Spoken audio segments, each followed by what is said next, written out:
दोस्तों स्टडी 91 में आप सभी का बहुत बहुत स्वागत है। दोस्तों आज आप सभी के समक्ष मैं लेकर हाजिर हूं 7 जून के सबसे महत्वपूर्ण करंट अफेयर के सवालों को। चलिए देखते हैं दोस्तों कि कौन कौन से सवाल हमारे लिए यहां पर इंपॉर्टेंट है जो कि हमें पढ़ने हैं। ध्यान दीजिएगा, स्टडी 91 के प्लेटफॉर्म पे बहुत सारे ऑनलाइन कोर्स भी चलाए जाते हैं। अगर आप किसी भी परीक्षा की तैयारी कर रहे हो तो एक मौका हमें जरूर दीजिए, ठीक है। चलिए शुरू करते हैं। पहला सवाल दोस्तों ये रहा आपकी स्क्रीन पर, सोच समझकर आप जवाब दीजिएगा या देने का प्रयास कीजिएगा। पहला सवाल क्या लिख रहा है, हाल ही में भारतीय मूल की किस व्यक्ति को बैंक ऑफ इंडिया, जी हां दोस्तों, बैंक ऑफ इंडिया की मौद्रिक समिति में अपॉइंट किया गया। बैंक ऑफ इंडिया के मौद्रिक समिति में किसे अपॉइंट किया गया दोस्तों, ये आपको बताना। पहला नाम दे रहा है दोस्तों अजय पीरामल। कुछ समय पहले दोस्तों हम लोगों ने अजय पीरामल के बारे में पढ़ा था कि इंग्लैंड की जो महारानी है एलिजाबेथ जी, इंग्लैंड की महारानी एलिजाबेथ ने क्या किया था, इन्हें मानद पुरस्कार दिया था, ठीक है। इन्हें क्या किया था, इंग्लैंड के मानद पुरस्कार से दोस्तों सम्मानित किया था, ठीक है। तो याद रखेगा, काफी अच्छा सवाल था, अजय पीरामल जी का नाम, ठीक है, तो याद रखेगा। इसी तरह से अगला नाम दे रहा है स्वाति ढिंगरा का, ऋषि सुनक का और प्रीति पटेल का। अगर मैं ऋषि सुनक जी की बात करूं तो ऋषि सुनक जी वर्तमान में दोस्तों वहां पर वित्त मंत्री के तौर पर दोस्तों एक तरीके से काम कर रहे हैं, और उसी तरह से प्रीति जी भी क्या है, एक मंत्री के तौर पर दोस्तों वहां अपॉइंट हैं जो कि भारतीय मूल के लोग हैं। आज का जो सही जवाब है यह है स्वाति ढिंगरा। जी हाँ दोस्तों, अपनी इस लिस्ट में एक नाम बढ़ा लीजिए, स्वाति ढिंगरा जी का नाम याद रखेगा। स्वाति ढिंगरा जी वैसे तो दिल्ली यूनिवर्सिटी से पढ़ी हुई हैं, कहां से, ड्यू की ये छात्रा रही हैं, और ये भारतीय मूल की हैं जो इंग्लैंड में जाकर के बैंक ऑफ इंग्लैंड जो दोस्तों उसकी मौद्रिक समिति में इन्हें अभी नियुक्त किया गया। तो बहुत खुशी की बात है कि भारतीय लोग भी इतने अच्छे अच्छे पदों पर जा रहे हैं। चलिए देखते हैं इसके बारे में। लिख रहा है यूके स्थित अग्रणी अकादमिक डॉक्टर स्वाति ढिंगरा को बैंक ऑफ इंग्लैंड की ब्याज दर निर्धारण समिति के बाहरी सदस्य के रूप में दोस्तों अपॉइंट किया गया है, और यह भारतीय मूल की पहली ऐसी महिला होंगी, ठीक है। लिख रहा है ढिंगरा वर्तमान बाहरी सदस्य माइकल सैंडर्स की जगह लेने वाली हैं जो 2016 में एमसीपी में है, ठीक है। अच्छा, स्वाति ढिंगरा जी के बारे में लिख रहा है दोस्तों कि दिल्ली विश्वविद्यालय से पढ़ाई इन्होंने पूरी की है। दिल्ली स्कूल ऑफ इकोनॉमिक्स से इन्होंने क्या किया, परास्नातक यानी पीजी किया है, पोस्ट ग्रेजुएशन किया है, और इसके बाद दोस्तों ये चली गई इंग्लैंड पे, ठीक है। तो यहां पर बाकी की बातें लिखी गई हैं, आप चाहें तो इसे पढ़ सकते हैं और समझ सकते हैं, ठीक है। अगर मैं देखिए यहां पे ये भी लिखा हुआ कि भारतीय मूल के ऋषि सुनक इंग्लैंड में क्या है दोस्तों, वित्त मंत्री हैं, और महत्वपूर्ण गृह मंत्रालय की बागडोर ये प्रीति पटेल जी संभाल रही हैं, ठीक है। तो ये भी दोनों बातें आप याद रखेगा, काफी अच्छा पॉइंट है, ठीक है। चलिए आगे बढ़ते हैं दोस्तों। अपॉइंटमेंट से जुड़े कुछ अच्छे सवालों को हम लोग देख लेते हैं जो कि आपके लिए करंट अफेयर में इंपॉर्टेंट है, जो हाल फिलहाल में हम लोगों ने पढ़े। जरा उस लिस्ट को आप एक बार देख लीजिए, ठीक है। नियुक्ति से संबंधित तो पहला नाम ये हो गया कि भारतीय मूल के किस व्यक्ति को बैंक ऑफ इंग्लैंड में क्या किया गया है, मौद्रिक समिति में दोस्तों अपॉइंट किया गया। तो नाम याद रखेगा, स्वाति ढिंगरा नाम है, ठीक है। अगला सवाल है, हाल ही में राष्ट्रीय सूचना विज्ञान केंद्र में महानिदेशक के पद पर किसे बिठाया गया। जी हां दोस्तों, महानिदेशक, तो यहां मैंने बताया था राजेश गोर जी को। किसे बताया था, राजेश गेरा, गोर नहीं, राजेश गेरा जी को, ठीक है। याद रखेगा नाम, राजेश गेरा नाम है। सशस्त्र सीमा बल के नए महानिदेशक के रूप में दोस्तों अभी किसे अपॉइंट किया गया है, सशस्त्र सीमा बल, जिसे आप एसएसबी के नाम से जानते हैं। तो एसएसबी में अभी नया महानिदेशक किसे चुना गया दोस्तों, ये आपको बताना है। तो याद रखेगा, मध्य प्रदेश में ये आईपीएस अफसर थे और इन्हें अपॉइंट किया गया। नाम क्या है, एसएल थाउसेन। क्या नाम है, एसएल थाउसेन, ठीक है। आगे देखिए, हाल ही में डब्ल्यूटीओ वर्ल्ड ट्रेड ऑर्गेनाइजेशन समिति के नए अध्यक्ष के रूप में दोस्तों अभी किसे अपॉइंट किया गया है, तो अनवर हुसैन जी को अपॉइंट किया गया। किसे, अनवर हुसैन शेख जी को अपॉइंट किया गया। अगला है, हाल ही में रामनाथ कोविंद जी ने लोकपाल अध्यक्ष किसे बनाया गया, लोकपाल अध्यक्ष किसे बनाया, तो याद रखें दोस्तों मोहांती जी को चुना है। किसे चुना है, मोहांती। पूरा नाम क्या है दोस्तों इनका, प्रदीप कुमार मोहांती नाम है, यहां पे लिखा हुआ है, ध्यान दीजिएगा। हाल ही में अंतरराष्ट्रीय मुक्केबाजी संघ की एथलीट समिति के अध्यक्ष के रूप में दोस्तों अभी किसे अपॉइंट किया गया है, तो टोक्यो ओलंपिक में दोस्तों इन्होंने पदक भी जीता था। नाम है लवलीन बोर्गोहेन, ठीक है। याद रखेगा। हाल ही में किसे 75वीं स्वास्थ्य सभा की समिति में अध्यक्ष अपॉइंट किया गया है? इनका नाम है राजेश भूषण। जरा ध्यान दीजिएगा, यहां पर राजेश भूषण है। इसके पहले जो नाम हम लोगों ने पढ़ा था, वहां पढ़ा था राजेश गेरा का नाम। क्या पढ़ा था? राजेश गेरा, जिन्हें महानिदेशक बनाया गया था किसमें? याद रखेगा, राष्ट्रीय सूचना विज्ञान केंद्र में। ठीक है, राष्ट्रीय सूचना विज्ञान केंद्र में। विश्व स्वास्थ्य संगठन में महानिदेशक किसे चुना गया? तो पहले भी ये थे, इन्हें दोबारा अपॉइंट किया गया। नाम है डॉक्टर टेड्रोस घेब्रेयेसस। क्या नाम है? Doctor Tedros Ghebreyesus. नोबेल शांति पुरस्कार विजेता जोस रामोस होर्टा ने हाल ही में किस देश के राष्ट्रपति के रूप में शपथ लिया है? तो तिमोर लेस्टे देश का नाम सुना होगा, ये वहां के राष्ट्रपति चुने गए हैं। इसके पहले इन्हें नोबेल पुरस्कार भी मिल चुका है। ठीक है, चलिए आगे बढ़ते हैं, अगले सवाल पर आते हैं। किस युवा महिला उद्यमी ने टाइम्स बिजनेस अवार्ड, कौन सा अवार्ड? टाइम्स बिजनेस अवार्ड 2022 जीता है? ये किस युवा महिला उद्यमी ने जीता? आपको ये बताना दोस्तों। कई सारी महिला उद्यमियों का नाम आपके सामने है। रश्मि साहू का नाम है, फाल्गुनी नायर का नाम है, वंदना लथुरा का नाम है और इंदु जैन का नाम है। ठीक है, ये चार की चार महिलाएं अपने आप में धाकड़ है। ठीक है, बेहतरीन। ठीक है, और एक से बढ़कर एक। ठीक है, तो याद रखेगा, यहां पे जो ये पुरस्कार दिया गया, जिसकी बात करें टाइम्स बिजनेस अवार्ड, ये दिया गया दोस्तों रश्मि साहू जी को। किसे दिया गया है? रश्मि साहू को दोस्तों ये अवार्ड दिया गया है। अगर मैं फाल्गुनी नायर की बात करूं तो अभी हाल फिलहाल में इनका नाम भी बहुत चर्चित था दोस्तों। फाल्गुनी नायर की बात करूं मैं तो याद रखेगा, ये पहले कोटक महिंद्रा बैंक में क्या थी दोस्तों? एज ए एमडी थी। कोटक महिंद्रा बैंक में क्या थी दोस्तों? एमडी के तौर पर दोस्तों वहां काम कर चुकी हैं। इसके अलावा अब इनकी एक जो है नई कंपनी स्टार्ट हुई, जिसका नाम है नायका। क्या नाम है दोस्तों? इस कंपनी का नाम है नायका।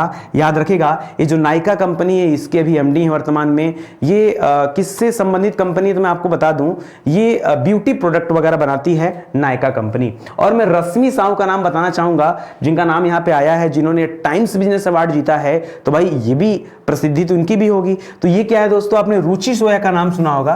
किसका नाम सुना होगा? रुचि सोया का दोस्तों नाम सुना होगा। रुचि सोया का नाम, जी हां दोस्तों, याद रखेगा, ये मसाले बनाने वाली कंपनी है और एक तरह से आप इसको कह सकते हैं कि होम मेकिंग प्रोडक्ट वगैरह बनाती है। रुचि सोया कंपनी एक एफएमसीजी है। याद रखेगा, ये उसी की क्या है? एमडी है रश्मि साहू जी। इन्हीं को टाइम्स बिजनेस अवार्ड 2022 दिया गया है। बाकी जो नाम लिखे हैं दोस्तों, जैसे इंदु जैन वगैरह, इनके बारे में तो आप सभी अच्छे से वाकिफ होंगे। ठीक है, तो यहां पर देख लीजिए, पढ़ लीजिए, यही सारी बातें हैं। लिख रहा है पूर्वी भारत में अग्रणी खाद्य ब्रांड रुचि फूड लाइन और उड़ीसा की नंबर 1 मसाला कंपनी है। ठीक है, रश्मि साहू को टाइम्स बिजनेस अवार्ड ये जो दिया गया है। ठीक है, तो ये भी पढ़िएगा, ये बातें हैं यहां पर। बाकी रुचि सोया या रुचि फूड लाइन की बात आप देख ही रहे हैं। नीचे फाल्गुनी नायर का नाम दिया है और उनके बारे में भी बताया गया, जो बातें अभी मैंने आपसे शेयर किया। चलिए मैं आपको लेके चलता हूं दोस्तों वुमेन्स न्यूज के सवाल पर, कि कौन कौन सी महिलाएं चर्चित हैं, जरा उनके बारे में पढ़ लीजिए। तो पहला सवाल तो ये हो गया,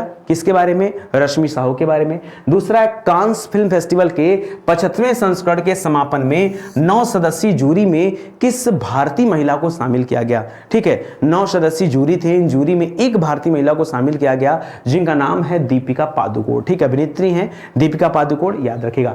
हिमाचल प्रदेश की बलजीत कौर 1 महीने से कम में 8000 मीटर की कितनी पर्वत चोटियों को दोस्तों इन्होंने फतेह कर लिया है? तो 1 महीने में 4, 8000 से ऊंची, 8000 मीटर से ऊंची 4 पर्वत श्रेणियों को 1 महीने के अंदर दोस्तों बलजीत कौर ने फतह करके दिखाया है। यह अपने आप में बहुत बड़ी बात है। ठीक है, कॉम्बैट एविएटर के रूप में आर्मी एविएशन कॉर्प्स में शामिल होने वाली पहली भारतीय महिला कौन है? मैंने बराक जी सिंह का नाम याद दिलाया था, अभिलाषा बराक। पूरा नाम है कैप्टन, अब कैप्टन के पद पर हो गई तो नाम भी लगाना पड़ेगा। ठीक है, तो कैप्टन अभिलाषा बराक, याद रखेंगे। महिला विश्व चैंपियनशिप जो इस्तांबुल में हुआ था, उसमें निकहत जरीन ने कौन सा मेडल जीता? तो निकहत जरीन ने भारत के लिए गोल्ड मेडल जीता है। ठीक है, बहुत ही सम्मान की बात है। हाल ही में तुर्की के इस्तांबुल में कौन से आईबीए महिला विश्व मुक्केबाजी चैंपियन की शुरुआत हुई? तो 12वें संस्करण की इसकी शुरुआत हुई। इसी तरह से इस बार का जो आईपीएल था, ये आईपीएल का 15वां संस्करण चल रहा था, यह भी याद रखेगा। कैटलिन नोवाक हाल ही में किस देश की पहली महिला राष्ट्रपति चुनी गई दोस्तों? तो कैटलिन नोवाक को हंगरी देश का राष्ट्रपति चुना चुना गया है। हंगरी की राजधानी कहां पर है? बुडापेस्ट है। कहां पर है? बुडापेस्ट राजधानी है। ठीक है, चलिए आगे बढ़ते हैं, अगले सवाल पर आते हैं। अगला लिख रहा है हाल ही में आयोजित पुरुष हॉकी विश्व कप पुरुष हॉकी एशिया कप, क्या पुरुष हॉकी एशिया कप 2022 में भारत ने किस देश को हरा करके कांस्य पदक जीता है? ठीक है, तो एक बात तो तय हो गया दोस्तों कि यहां भारत ने कौन सा मेडल जीता है? भारत ने जीता दोस्तों यहां पर ब्रॉन्ज मेडल। क्या जीता है? Bronze medal. ठीक है, इंपॉर्टेंट दोस्तों यह भी है कि भारत ने हराया किसे? तो याद रखें दोस्तों, भारत ने जापान को हरा करके यह कांस्य पदक जीता है। किसे हरा करके? जापान को हरा करके यह कांस्य पदक जीता है। तो जो आपका सही जवाब होगा वो क्या हो जाएगा? जापान। और मैं बात करूं कि ये एशिया कप जीता किसने? हॉकी का पुरुष हॉकी एशिया कप जीता किसने? तो याद रखेगा ये जीता है दक्षिण कोरिया देश ने। तो याद रखेगा गोल्ड मेडल किसके नाम है? दक्षिण कोरिया के नाम है। इसके पहले दक्षिण कोरिया ने 2013 में भी यह हॉकी एशिया कप जीता था और अब जाकर के ये गेम जो 2022 में हुआ है इसे भी जीत लिया। ठीक है, तो याद रखेगा ये चौथी बार है जब दक्षिण कोरिया क्या कर रहा है? यह हॉकी एशिया कप जो है ये जीत रहा है पुरुषों की। ठीक है, तो यहां पे आप याद रखेगा भारत ने जापान को हरा करके ब्रॉन्ज मेडल जीता है पुरुष हॉकी एशिया कप में। ठीक है, बाकी की बातें दोस्तों यहां पर बताई गई हैं, आप चाहें तो इन्हें पढ़ सकते हैं। हम लोग आगे बढ़ते हैं और खेल से संबंधित जो अच्छे और शानदार सवाल हैं करंट अफेयर में जो चर्चा में रहे, जरा उनका रिवीजन करते हैं क्योंकि इनका रिवीजन आपके लिए बड़ा फायदेमंद होगा। ठीक है, तो पहला सवाल ये होगा कि जो पुरुष हॉकी एशिया कप हो रहा था इसमें भारत ने कौन सा मेडल जीता? तो भाई ब्रोंज जीता। किसको हरा के जीता? तो जापान को हरा के जीता। कौन गोल्ड जीता है? तो दक्षिण कोरिया ने गोल्ड जीता है। इतनी बातें आप याद रखें। देखिए मैं आपको ज्यादा क्यों नहीं बताता हूं, ठीक है, मैं चाहता तो एक एक क्वेश्चन का बहुत विस्तार करता, इस पे बहुत सारी बातें करता, लेकिन क्या है ना कि करंट अफेयर के सवाल ऐसे होते हैं जो कि रोज घटित होते हैं और आप अपने इस दिमाग में बहुत सारी चीजों को अनायास का शामिल मत कीजिए।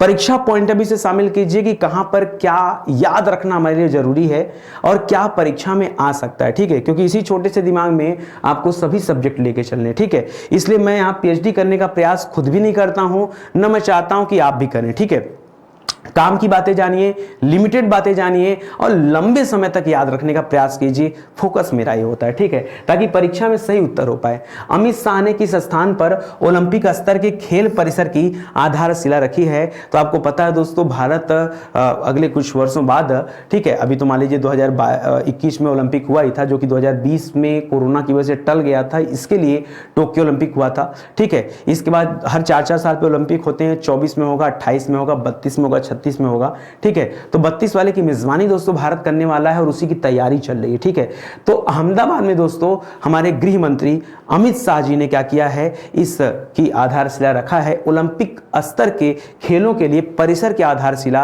ये गुजरात में रखी जा रही है, अहमदाबाद में। ठीक है, ISSF जूनियर विश्व कप 2022 में भारतीय निशानेबाजों ने कुल कितने पदक जीते? तो ध्यान दीजिएगा, कुल 33 पदक भारतीय निशानेबाजों ने जीते हैं।